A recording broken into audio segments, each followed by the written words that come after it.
Hi அலால் வணக்கம். நம்ம இப்போது 78வது சுதந்திர தினம் கொண்டாடிட்டுருக்கோம். ஆனால் நம்மளுக்கு முழுமையாக சுதந்திரம் கிடைச்சதான்னு கேட்டால் அது கேள்விக்குறியாக தான் இருக்குது. நம்ம ஆங்கிலேயர்கிட்டேருந்து சுதந்திரம் வாங்கிட்டோம். ஆனால் சில ஆண்கள் கிட்டேருந்து இன்னும் சுதந்திரம் வாங்காமல் விட்டுட்டோம். நான் சொல்கிறது சில ஆண்கள் மட்டும்தான். இப்போது ரீசண்டாக கொல்கத்தாவில் நடக்கிற சம்பவத்தையே எடுத்துப்போம். ஒரு பெண்ணாக அந்த லேடி டாக்டர் எவ்வளோ வலிகள் அனுபவிச்சிருப்பாங்க அப்படிங்கிறத நம்ம எல்லாராலுமே உணர முடியும். போராட்டம் பண்ணுறதால எல்லாமே மாறிடுமான்னு கேட்டால் அது கேள்விக்குறியாக தான் இருக்குது. இந்த மாதிரி எவ்வளோ போராட்டம் நடந்திருக்கு இந்த நாட்டில். கொஞ்சம் நாளுக்கு அப்புறம், இல்லை கொஞ்சம் மாதத்துக்கு அப்புறம், இல்லை கொஞ்சம் வருஷத்துக்கு அப்புறம் கூட திரும்பவும் இதே மாதிரி வேறு இடத்துலையோ வேறு நாட்டிலையோ நடந்துக்கிட்டே தான் இருக்குது.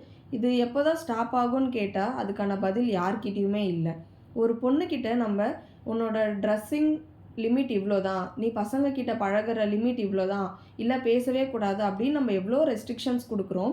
ஆனால் அதுவே ஒரு ஆண்கிட்ட நீ பொண்ணுங்கிட்ட இந்த மாதிரி பிஹேவ் பண்ணணும், அவங்கக்கிட்ட அவங்களோட பெர்மிஷன் இல்லாமல் டச் பண்ணக்கூடாது, அவங்கள பேடாக பார்க்கக்கூடாது, உன்னோட பார்வை தப்பான பார்வையாக இருக்கக்கூடாது அப்படின்னு நம்ம யார்கிட்டையுமே சொல்லி கொடுக்குறதே இல்லை. அட்லீஸ்ட் இனிமேலாச்சு நம்மளோட ஆண் பிள்ளைகிட்ட இந்த மாதிரி கேர்ள்ஸ் கிட்ட எப்படி நடந்துக்கணும் அப்படிங்கிற விஷயத்த சொல்லி கொடுப்போம். நம்ம ஃப்யூச்சரில் வர ஜென்ரேஷனில் இருக்க பெண்களாச்சு சுதந்திரமாக இருக்கிற சூழல் அமையுங்கிற நம்பிக்கையோடு நம்மளும் இதை ஆரம்பித்து நம்மளும் பயணிப்போம். கண்டிப்பாக எல்லாருமே வாய்ஸ் அவுட் பண்ணுங்கள். கொல்கத்தா பெண் மருத்துவருக்கு கண்டிப்பாக ஜஸ்டிஸ் கிடைக்கணும். கிடைக்குன்ற நம்பிக்கையோடு நம்மளும் போராடுவோம். தேங்க்யூ.